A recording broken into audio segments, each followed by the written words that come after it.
നമ്മുടെ കിച്ചണിലോട്ട് വളരെ യൂസ്ഫുൾ ആയിട്ടുള്ള രണ്ട് ഓയിൽ ഡിസ്പെൻസർ ആണ് ഇന്നത്തെ വീഡിയോയിൽ ഞാൻ നിങ്ങൾക്ക് ഇൻട്രൊഡ്യൂസ് ചെയ്യണത്. അതിൽ ഫസ്റ്റ് വൺ ഇതാണ് കേട്ടോ. ഇത് ഞാൻ വാങ്ങിച്ചിട്ട് കുറേ ആയി, ഏകദേശം ഒരു 2 വർഷത്തോളായിട്ടുണ്ടാവും.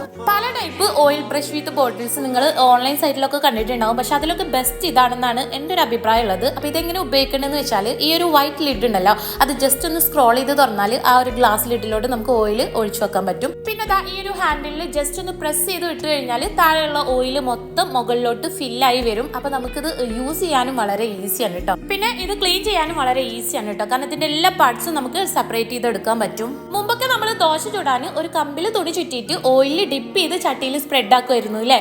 ഇതാകുമ്പോൾ നമുക്ക് ഈസി ആയിട്ട് യൂസ് ചെയ്യാനും വളരെ ഹൈജീനിക് ആയിട്ട് ഓയിൽ നമുക്ക് സ്റ്റോർ ചെയ്ത് വെക്കാനും പറ്റും.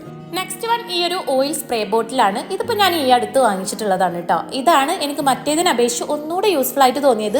കാരണം ഇതാവുമ്പോൾ നമുക്ക് കുക്കിങ്ങിൽ ഓയിലിൻ്റെ യൂസേജ് പരമാവധി കുറക്കാൻ പറ്റും. ഇപ്പോൾ നമ്മൾ ചിക്കനോ ഫിഷോ ഒക്കെ ഫ്രൈ ആക്കി എടുക്കുമ്പോഴും ഇതുപോലെ ഓയിൽ സ്പ്രേ ചെയ്യണമെന്നുണ്ടെങ്കിൽ പരമാവധി ഓയിൽ കുറച്ച് ഉപയോഗിക്കും. പിന്നെ അതുപോലെ തന്നെ നമ്മൾ ഈ എയർ ഫ്രയറിലൊക്കെ എന്തെങ്കിലും കുക്ക് ചെയ്യണമെന്നുണ്ടെങ്കിലും ഈ ഒരു ഓയിൽ സ്പ്രേ ബോട്ടിൽ ഉണ്ടെങ്കിൽ നല്ല യൂസ്ഫുൾ ആണ്. അപ്പോൾ ഈ ഒരു ലിഡ് ഓപ്പൺ ചെയ്തിട്ട് ഗ്ലാസ് ജാറിലോട്ട് നമുക്ക് ഓയിൽ സ്റ്റോർ ചെയ്ത് വെക്കാം. ഞാനിതിൽ വെളിച്ചെണ്ണയും നെയ്യും കൂടെ ഉരുക്കിയിട്ട് ഒഴിച്ചു വെക്കാറാണ് കേട്ടോ. അപ്പോൾ ഈ രണ്ട് പ്രൊഡക്റ്റ്